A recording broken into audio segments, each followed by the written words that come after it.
Bonjour, nous allons voir dans ce module 5 comment charger dans QGIS les données vecteurs extraites du DHIS2. Ce module va vous permettre de découvrir QGIS, d'accéder à des données et plus spécifiquement d'y ajouter des données vecteurs, organiser leur affichage et gérer un projet QGIS. Commençons avec l'introduction à QGIS. Alors, qu'est-ce que QGIS?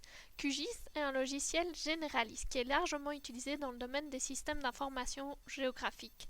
Comme d'autres projets de la fondation Open Source Géospatiale, cette application est libre et gratuite. Cela signifie que vous ou votre institution ne doit pas payer de licence pour l'utiliser, à l'inverse des logiciels propriétaires.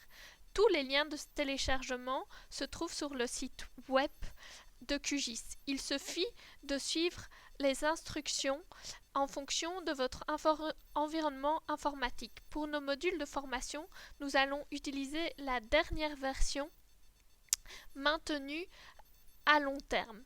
Actuellement, la version 3.10 à Corona.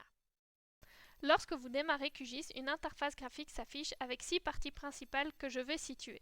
Nous avons dans la partie centrale la vue cartographique, comme panneaux latéraux sur la gauche, le panneau explorateur de données et en dessous le panneau couche. Tout en haut de l'interface, nous avons la barre des menus et juste en dessous, les barres d'outils. Tout en bas de l'interface, nous avons la barre d'état. D'un point de vue de la personnalisation de l'interface, on peut choisir quels panneaux et barres d'outils sont visibles ou non. Simplement en faisant un clic droit au niveau des panneaux ou au niveau des barres d'outils ou encore en allant dans le menu vue. Si par exemple je veux ajouter la barre d'outils gestion des couches, il suffit de la sélectionner et en un clic on voit que ces nouveaux outils apparaissent sur la gauche de l'interface.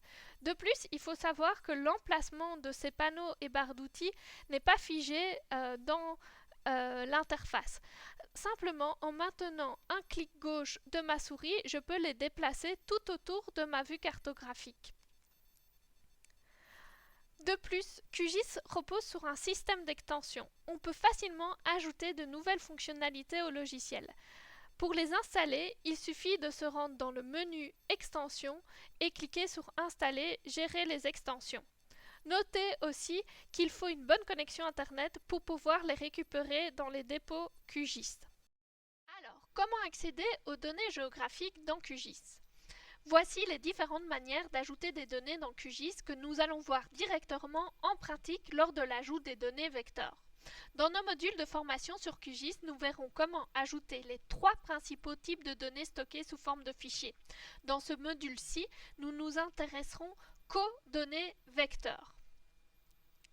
Nous allons donc voir plus spécifiquement en ce qui concerne l'ajout de données vecteurs. Les données vecteurs fournissent un moyen de représenter le monde réel sous la forme d'entités. Une entité est une chose que vous pouvez voir dans le paysage, par exemple des maisons, des routes, des lacs, mais aussi des choses plus abstraites comme des limites administratives, etc. Une entité a une géométrie et des attributs qui décrivent l'entité. En fonction du type d'élément géographique que l'on représente et de son échelle, on utilisera plutôt des points pour des éléments ponctuels, comme des villes par exemple, des lignes pour des éléments linéaires, comme des rivières, ou des polygones pour des éléments surfaciques, comme des unités administratives. Une couche vecteur ne peut contenir qu'un seul type de géométrie, et il est donc impossible d'avoir à la fois des points et des polygones dans une seule et même couche. Il est dès lors habituel de devoir utiliser plusieurs couches en même temps dans un SIG pour arriver au rendu de carte souhaité. Il existe de nombreux formats de données vectorielles supportés par QGIS, plus de 80 en fait. Le plus connu est probablement le format Shapefile et le GeoPackage considéré comme le nouveau standard. Un autre format couramment utilisé est le JSON, qui est le format d'export le plus courant du DHIS2. On va maintenant concrètement ajouter nos données vecteurs dans QGIS. Comme déjà énoncé dans la présentation, nous pouvons utiliser l'outil gestionnaire des sources de données, simplement avec un clic gauche sur l'icône ou en allant dans le menu couche ou encore en utilisant le raccourci clavier CTRL-L. On utilise alors l'onglet vecteur ou à la limite l'onglet explorateur pour accéder à nos données vecteurs stockées sous forme de fichiers. On peut aussi utiliser directement l'icône spécifique aux données de type vecteur si la barre d'outils de gestion des couches est affichée simplement avec un clic gauche sur cette icône. Une autre manière d'accéder à nos données est d'utiliser le panneau explorateur, qui s'avère très pratique pour accéder directement à ces données stockées sous forme de fichiers si on ajoute des marque-pages, c'est-à-dire des raccourcis vers le dossier où sont stockées nos données. Si je veux le faire pour mes données démonstration de Sierra Leone, il suffit que je navigue à travers la hiérarchie de mes fichiers au sein de l'ordinateur et puis je fais un clic droit au niveau du dossier désiré et je sélectionne Ajouter aux marque-pages. Une autre manière aurait été de faire un clic droit au niveau des marque-pages et d'ajouter un répertoire en le sélectionnant dans la fenêtre qui vient de s'ouvrir. Ensuite, je peux renommer ce marque-page, par exemple ici avec le nom du dossier. Je peux alors directement accéder à notre dossier de données par un double clic sur le marque-page. Pour ajouter nos données vecteurs extraites du DHIS2, je dois sélectionner les fichiers au format JSON. Je vais donc agrandir le panneau explorateur afin d'avoir accès aux extensions de mes différents fichiers. De plus, un autre avantage de passer par le panneau explorateur est qu'il est possible d'activer une petite fenêtre d'aperçu des propriétés via le bouton I en haut à droite du panneau. On voit alors à la base du panneau automatiquement les métadonnées de l'élément sélectionné. Si je vais dans l'onglet Aperçu, je vais voir comment sera affichée la donnée spatiale. Et celui de l'onglet des attributs, je vois alors la table d'attributs de notre donnée vecteur. Pour ajouter d'un coup mes données vecteurs, il suffit de sélectionner l'ensemble des fichiers au format JSON dans mon dossier de données avec le clic gauche de la souris et la touche CTRL du clavier. Ensuite, pour les ajouter, j'utilise soit le bouton en haut à gauche de mon panneau explorateur, soit je fais un clic droit au niveau de mes couches et je demande d'ajouter les couches sélectionnées au projet. Une autre possibilité aussi est de faire un glisser-déposer en maintenant le clic gauche de ma souris vers le panneau couche. Si le format est bien supporté par QGIS, elles sont alors chargées dans QGIS. On peut parler de ces données en termes de couches. Celles-ci sont listées comme vous le voyez dans mon panneau couche. Nous allons voir que les couches présentes dans QGIS peuvent être organisées et en particulier, on peut choisir la façon dont elles se superposent. Chaque couche d'information représente quelque chose dans le monde réel. Un des principes importants à comprendre est que lorsque vous ajoutez plus d'une donnée spatiale, elles apparaissent sous forme de couches superposées les unes aux autres dans votre vue cartographique, et que donc l'ordre de ces couches impacte le rendu final de votre carte. Il faudra donc déplacer les couches spatiales afin d'avoir le rendu cartographique désiré. Notez que les couches peuvent aussi être regroupées par thématique pour les organiser plus facilement dans votre panneau de couches.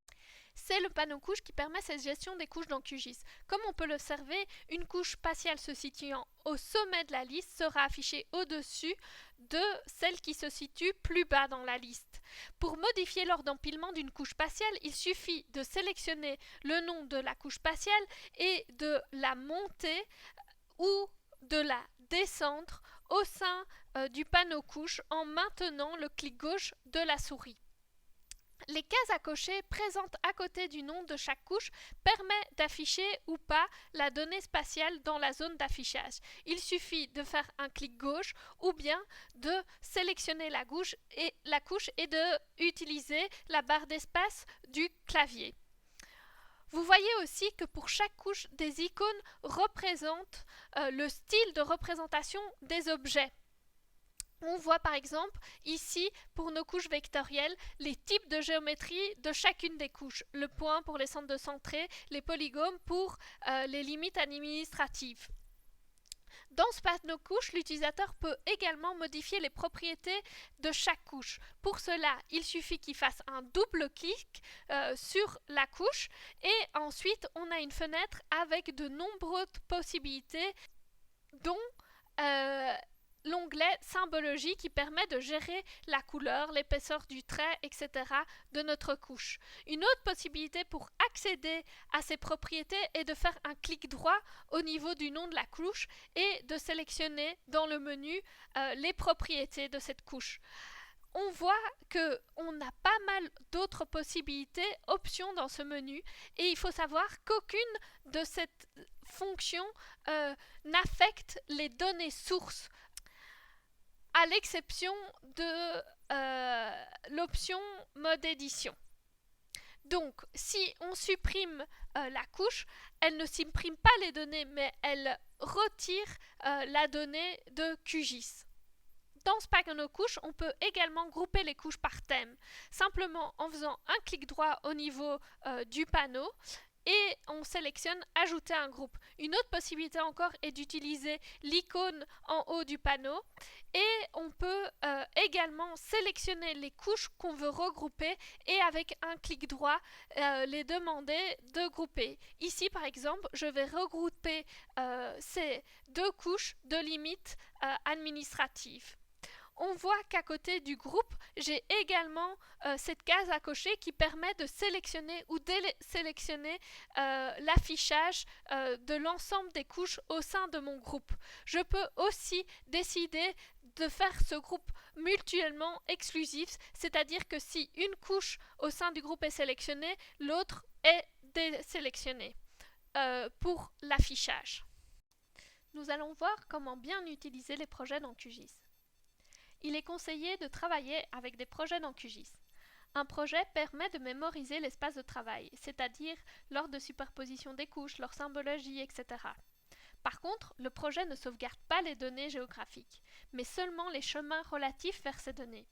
Dès lors, en déplaçant un projet, il faut respecter l'arborescence entre le fichier projet et les fichiers de données. En partageant un projet avec d'autres personnes, il faut également ne pas oublier d'accompagner le projet avec les données utilisées. Pour sauvegarder le projet, on utilise l'icône avec la disquette à travers les barres d'outils qu'on peut aussi retrouver au niveau du menu projet.